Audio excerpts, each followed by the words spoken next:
Hi guys, welcome to கோலார்ம் academy. இப்போ நம்ம 6th சோசியல் சயின்ஸ்லேருந்து டேர்ம் 1க்குரிய யூனிட் 1ல் இருக்கிற வரலாறு பற்றி நம்ம தெரிஞ்சுக்கலாம். இப்போது வரலாறு என்றால் என்ன, அந்த டாபிக் உள்ளே போகலாம். வரலாறு என்பது ஒரு கடந்த கால நிகழ்வுகளை தெரிஞ்சுக்கிறது அப்படின்னு சொல்கிறாங்க. இந்த வரலாறு என்ற சொல் எதிலிருந்து வந்துச்சு அப்படின்னா கிரேக்க மொழியிலிருந்து வந்தது. இது எப்படின்னா ஹிஸ்டோரியா என்பதிலிருந்து பெறப்பட்டது அப்படின்றாங்க. இதனோட பொருள் என்ன அப்படின்னா விசாரிப்பதன் மூலம் கற்றல். வரலாற்றை படிப்பதால் என்ன பயன் நமக்கு கிடைச்சிருக்கும் அப்படின்னா நம் முன்னோர்கள் வாழ்ந்த முறை, அவங்க இருந்தது காலம், அந்த மாதிரி அவங்க கலாச்சாரம், பாரம்பரியம் இதெல்லாம் நம்ம தெரிஞ்சுக்கலாம் அப்படின்னு சொல்கிறாங்க. இப்போ பாட்டும் வரலாற்றின் ஆதாரங்கள் பற்றி பார்க்க போகிறோம். வரலாற்றை நாம் எப்படி அறிகிறோம்? ஆதாரங்கள் மூலம் தான் அறிகிறோம்.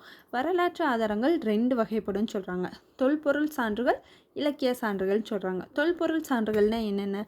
பானைகள், பொம்மைகள், கருவிகள், அணிகலன்கள், நாணயங்கள், கல்வெட்டுக்கள், நினைவு சின்னங்கள், கோயில், கோட்டை, மடங்கள், இது எல்லாமே தொல்பொருள் சான்றுகள் அப்படின்னு சொல்கிறாங்க. இலக்கிய சான்றுகள் அப்படின்னா என்ன சொல்கிறோம்? மகசார்பற்றது, மகசார்புள்ளதுன்னு 2 வகை இருக்குது. இதில் மகசார்பற்ற இலக்கியம்னா எதுனா மதம் சாராத நூல்கள் அப்படின்னு சொல்கிறாங்க. அது என்ன அப்படின்னா வேதங்கள், ராமாயணம், மகாபாரதம், இதை எக்ஸாம்பிளாக சொல்கிறாங்க. மகசார்புள்ள இலக்கியம் அப்படின்னா மத நூல்கள்னு சொல்கிறாங்க. அது எப்படின்னா இதிகாசங்கள், பக்தி இலக்கியங்கள், அந்த மாதிரி சொல்கிறாங்க. இது அப்புறம் நாட்டுப்புற கதை, பாடல்கள் இதெல்லாமே இருக்குன்றாங்க. நெக்ஸ்ட்டு பார்ட் 3யில் என்ன பார்க்க போகிறோம்னா வரலாற்றுக்கு முந்தைய காலம் அப்படின்னா நம்ம எழுத்து கண்டுபிடிப்பதற்கு முன்பு எப்படி மனுஷங்க வாழ்ந்தாங்க அதை பற்றி பார்க்க போகிறோம். அதுக்கு பழங்கற்காலம், புதிய கற்காலம், வெண்கலன் காலங்கள், இரும்பு காலங்கள் 4 இருக்குது. ஃபஸ்ட்டு பழங்கற்காலத்தில் மனிதர்கள் மனிதர்கள் என்ன பண்ணாங்க அப்படின்னா வேட்டையாடி தான் வாழ்ந்தாங்கன்னு சொல்லப்படுது. அப்புறம் மலைப்பாறைகள், குகைகள் இதெல்லாம் வசித்தாங்க. அப்புறம் பாறையில் ஓவியம்லாம் பண்ணாங்க. இந்தியாவின் முக்கிய இடம் பாறை ஓவியங்களில் மிகவும் ஃபேமஸான இடம், முக்கிய இடம் எது அப்படின்னா பீம்பேட்கா, மத்திய பிரதேசத்தில் இருக்குது. புதிய கற்காலத்தில் என்ன பண்ணியிருக்காங்க, கொஞ்சம் டெவலப் ஆகியிருக்காங்க.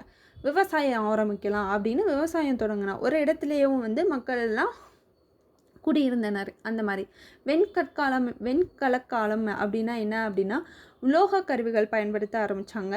இரும்பு கருவிகள் விவசாயத்துக்கு பயன்படுத்த ஆரம்பித்தாங்க. நெக்ஸ்ட்டு என்ன சொல்கிறாங்க, இதிலேருந்து ஒரு 5 கொஸ்டின் நம்ம பார்க்கலாம். இம்பார்ட்டன்ட் கொஸ்டின், பிகாஸ் இது டிஎன்பிஎஸ்சிக்கு வர சான்ஸ் இருக்குது. என்ன பார்க்கலாம் அப்படின்னா வரலாறு என்ற சொல் எந்த மொழியிலிருந்து வந்தது? கிரேக்கா. நாணயங்கள் பற்றிய படிப்பு என்ன?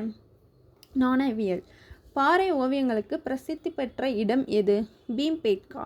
கல்வெட்டுக்கள் பற்றிய படிப்பு என்ன? கல்வெட்டியல். வரலாற்றுக்கு முந்தைய காலத்தில் மனிதர்கள் முதலில் என்ன செய்தனர்?